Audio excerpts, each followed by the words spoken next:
As restaurant manager, I feel responsible for the quality of the food we serve, so it's up to me to check the ingredients that have been delivered overnight to make sure they are of sufficient quality and to produce a menu for the day. The cooks arrive at about 10 a.m. to prepare lunch, and I'll take them through the menu. Because lunch is concentrated over a short period of time, it can get very busy and very hot. But unlike some kitchens, we tend to divide the jobs up according to who likes doing what, and that includes cleaning pots and pans and clearing the place before dinner. It's a factual book, a chronicle of the 20th century, and it's wonderful. I mean, it's terribly bitty, and it's not going to give you a lot of information, nor be good for schoolwork. That's what's really nice about it. Here is a reference book which it is fun to dip in and out of. It's hardly going to help anyone write an essay, and it avoids being geared to any school's syllabus, unlike so much of what is published today. But for anyone who likes little details, you can look up your date of birth, for example, and see what else happened then. It's a very good book. So, there have been some dramatic events in Victoria Street this past week, what with Mariella deciding not to marry Jason and Stephen leaving home in the middle of a family row.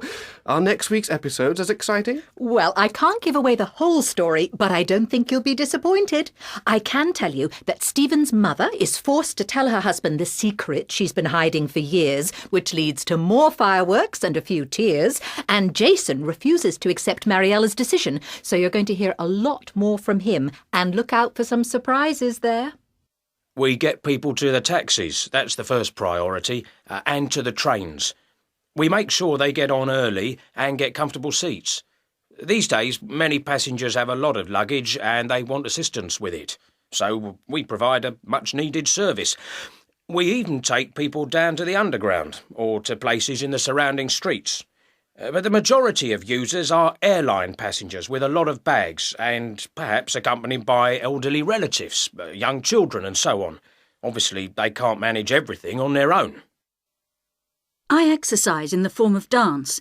At one time I did aerobics because exercise is more interesting with music, but I've since moved on to line dancing. It's less energetic, but I go 3 times a week.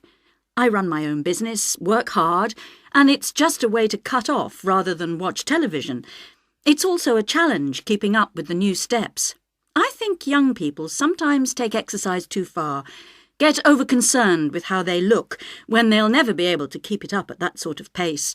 Whereas line dancing struck me as something I could sustain as part of my normal life. Well, what did you think of that then? Brilliant! I've never tasted anything like it. I wish now I'd tried this place sooner. I mean, I've been walking past it for years. Why didn't you? Well, to be honest, I never thought I'd be able to afford it. But it's actually quite reasonable. Mind you, I think they could have tried a bit harder with the presentation. I think if food looks good on the plate, you automatically expect it to taste good. Yours was okay, but I think they could have made more of an effort with mine. In practical terms, the place I'm in doesn't matter too much, as long as I have the necessary tools, pencil and paper and, of course, my keyboard. Once I'm started, I go over things again and again. Must be very dull if anyone's listening.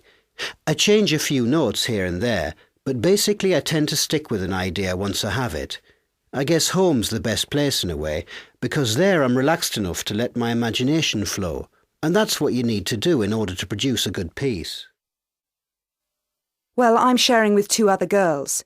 I know it was supposed to be me and 1 other person, but there's a shortage of accommodation apparently. Anyway, the room's rather cramped, but it's great. There've been 3 parties so far, and it's still the first week. It's an incredibly noisy place, with doors banging and people laughing and shouting till the small hours. Yeah, I suppose we'll have to get down to work soon.